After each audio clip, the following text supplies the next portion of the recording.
Okay, hi guys, Acreletae here. I'm super frustrated because I already recorded this entire video and then my tablet decided that it was going to have a shit fit and die and eat all of the video. So I'm back, but not really. Yay! Okay, so apologies for being late again with this one, but I'm just wrapping up my teaching placement, which has gone super good, which is really exciting. So I'm going to be a real life teacher in like November when I'm graduating. It's going to be super good. So now that I don't have to do college anymore, I'll do YouTube. Yay! It's going to be great. I'm really excited.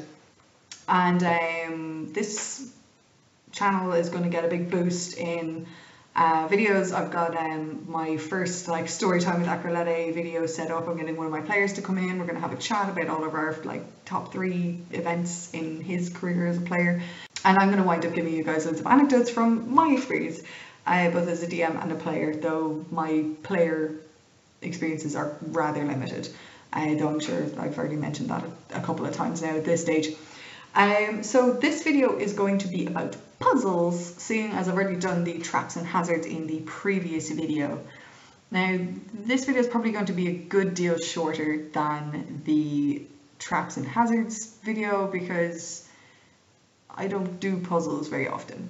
I find them quite difficult to maneuver around. Maybe you guys don't, maybe you guys do. Let me know down there, it'd be super fun. But yeah, so there's a couple of bits that I have picked up that do work, but I don't use them very often just because I find that puzzles can often slow down a session because people have to stop and think about things, whereas I like things to be much more, you know, by the seat of your pants, like it's going to be loads going on and really dynamic would be the word I'd use there. But anyway, so the main type of puzzle that I would use would be a riddle. I usually wind up giving these to magic doors and golems. So the golems just look like a statue, and then maybe on the base or on the wall above them there'll be a riddle written into the stone or painted onto the stone, or however you want to do that.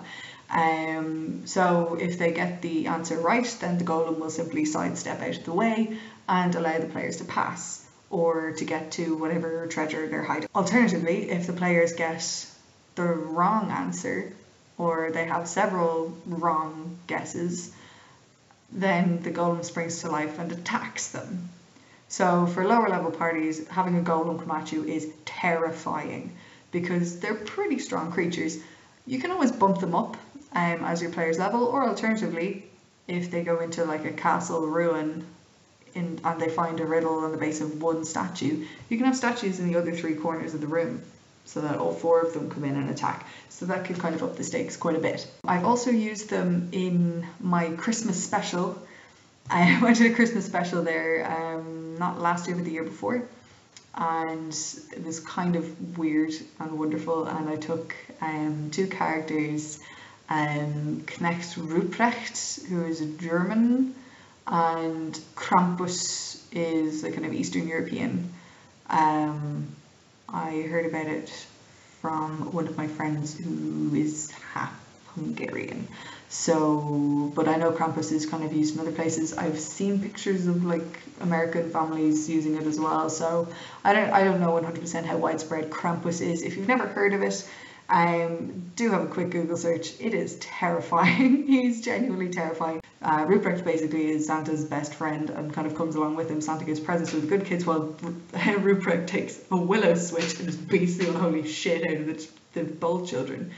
So in Ireland we kind of have the, you know, if you're bad you get coal kind of situation, but so this isn't really a thing that we have, but I thought it was quite entertaining.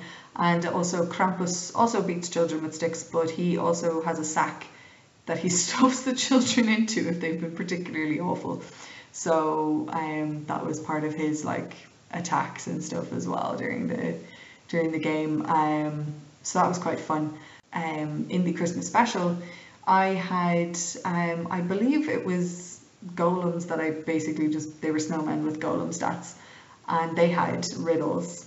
But these riddles were actually terrible jokes, like as you'd find in a Christmas cracker. So I had these jokes as riddles. So basically I would ask the lead-up question, and the guys would have to give me the punchline as the answer to the riddle. Much groaning was had, much laughter. It was fantastic. We had a lot of fun with that. So that's something that you can take and do whatever you want with, and that's yours. You can have it, you can do whatever you want. Another type of puzzle that you can do then would be kind of like a logic puzzle that can be worked out with like a pen and paper. So that can be as simple as, the fox, chicken and grain puzzle, where you have to get them from one side of the river to the other, but you can only fit 2 on the boat. It's a fairly classic one. Most people know the answer by now. I don't. I keep forgetting. So it's something that you can play around with. If you can substitute in dragons or whatever you want in there, just to make it fantasy-esque. You can bring in all kinds of stuff. The old puzzles, like I used to get them in school, which would be like, which one is the oldest? Jane is older than Peter, but Peter is younger than Henry, and Henry is 2 days away from his next birthday, and blah blah, and you wind up with all this random information, but using the hints in each clue you can figure out who goes where in the list of who's oldest, youngest. But you can do that. I think I read it actually somewhere online a couple of years ago. It was like basically it's something similar, but trying to figure out which was the oldest guild in the city and trying to put the guilds in like order of when they were founded, which is pretty cool. It's a pretty cool way of doing it, so you can definitely do that. You can even do like slider puzzles, like the little picture ones that you'd like slide them around the place. You used to get them like as kids, they'd be little squares and they'd have like 9 or 16 pieces in them, and you just slide them around until you made the picture. You could do that. If you don't have one to hand, I haven't seen one in years and years and years. What you could do is just print off a picture, stick it onto some cardboard, and then cut it out into squares, and then you can make like a little frame and just have your players slot it around. As an idea, it doesn't have to be that way, but as an idea.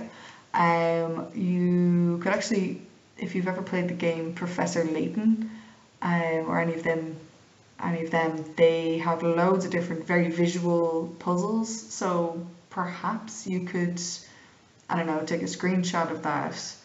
You could probably find one online, to be honest, and then just edit it to make it more fantasy appropriate, or even take the idea and then just warp it and have it written out on a piece of paper and have your players figure it out from there.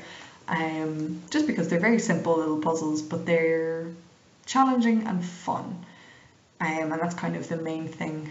Those would be kind of the main things that I would consider doing.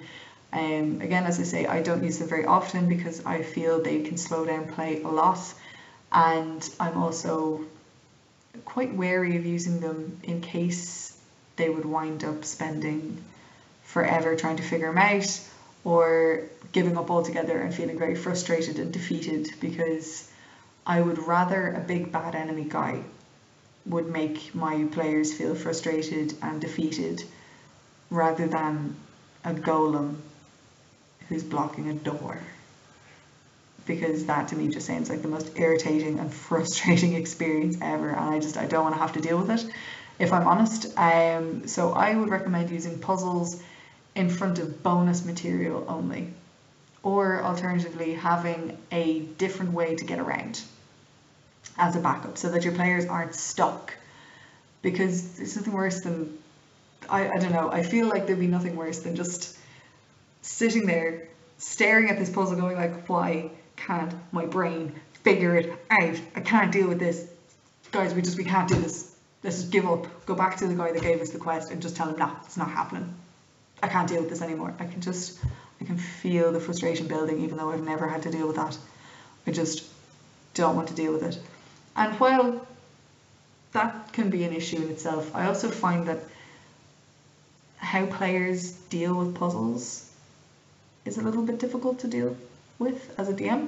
That's mostly because players will, for the first part, start rolling dice at the problem, because that's how you solve every other problem in D&D. You roll dice to see if you can defeat the problem. Whereas I feel like puzzles kind of exist as like a mini game outside of the main rules of the game.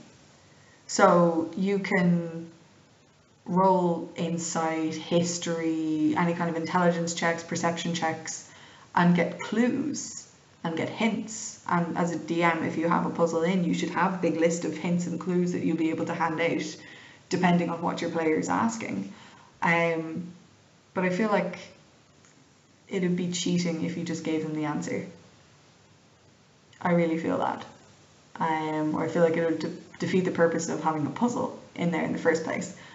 Because if it's like a riddle and your player just keeps rolling to get the answer, if you give in to that, well then they didn't do anything. They just rolled the dice several times hoping for the best. And while that works when it comes to combat, that's not quite the point of a puzzle.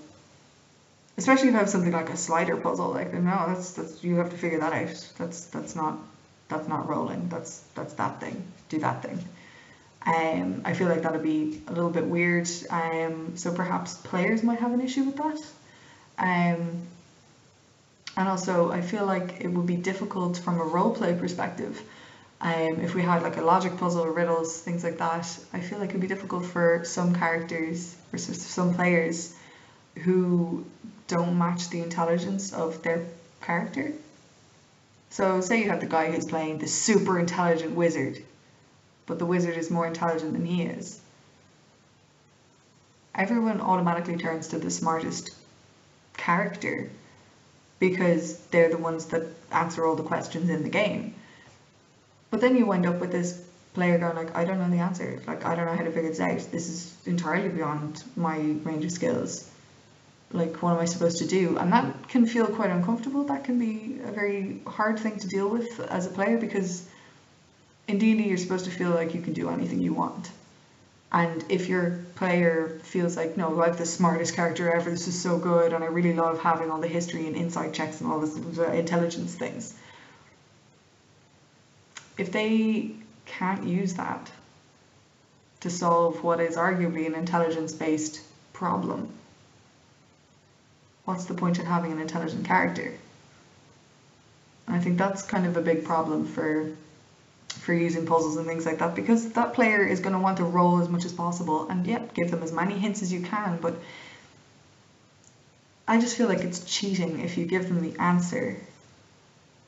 But like, if this guy really can't figure out a logic puzzle, if he's just not a very logically minded person, it's unfair to put them on the spot like that. Or at least I would feel really bad for putting them on the spot like that. So maybe that's why I resolved as well. And actually on the flip side, if you have, even an average intelligence person or an above average intelligence person, but they're playing a barbarian with an intelligence modifier of like -2, if they get the answer, it kind of puts them in a dilemma where it's like, well, I know the answer, but my character probably wouldn't. And my character probably wouldn't be able to figure this out. What do I do? Like, do I just give the answer? And, whatever. And I know most of the time I would say, yeah, no, definitely just give me the answer. And we can come up with some kind of backstory reason why your character would actually know the answer.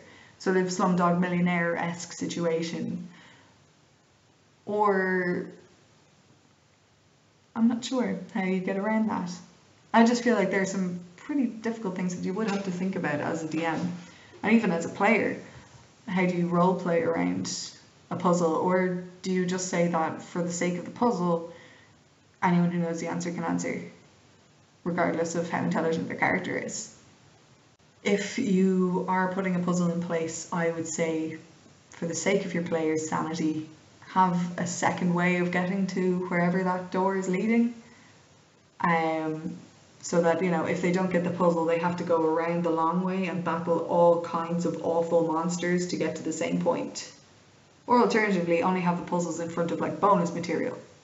Like, there's extra loot in there, or there's an extra big monster for EXP in there. And if you don't get the puzzle, well then that's fine. That was only just an extra little Easter egg you can walk past and still complete the mission. It's not going to be the end of the world. It just means that you didn't quite get to that little bit there. Because, again, if they're stuck and they have to turn around and just leave the dungeon and just go, well, that was too much for us. Heartbreaking. That just sounds heartbreaking and frustrating, and I don't know, I don't want to do anything that would deter people from coming to my table. Or I don't want to gain a reputation for, basically cock blocking players from getting to the good part. I just don't want that in a game of mine. So that's kind of why I'm not a very puzzling DM. But again, the odd riddle works fine for me, but it does take a little bit of time for players to get it. So what about you guys? What's your experience with puzzles? Do you guys like them, hate them, are indifferent, aren't quite sure how to use them, or don't particularly care? Let me know in the comments below, and let me know if you have any queries about puzzles or anything else D&D related. Let me know if you have any requests for further videos, because at this stage I'm going to be scot-free, bar working in a shop. I'll be more than able to upload videos more often, and again we'll have playthrough videos soon, just the next couple of weeks. And yeah, I've been Acreletae, you guys have been off. I've been Acreletae, you guys have been awesome, and hopefully this has been helpful. If it has been, give us a thumbs up because that'll really help me out. And see you all next time.